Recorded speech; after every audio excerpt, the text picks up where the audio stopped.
Happening right now, a prayer service at a Sheffield church at the center of a sex abuse investigation. Church leaders say they fired Oliver Brazil because of allegations of sexual abuse. Brazil hasn't been arrested or charged. WFF 48 Shamiro Ratliff is live in Sheffield now. Shamiro, this service is just getting underway. That's right, and members here have already started to arrive and go inside the church, and members tell me that this service is all about healing.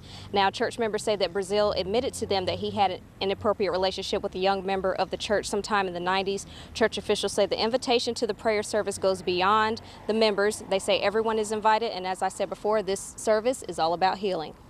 And the purpose of this meeting, this prayer service tonight, is obvious. It's this painful experience that we've had, and we want to have a prayerful service addressing the healing and the sorrow that's been beset upon our friends. Now, we'll have more on this prayer service in our later newscast after the Olympics and on our website, WAFF.com. Reporting live in Sheffield, Shamirio Ratliff, WAFF 48 News. Now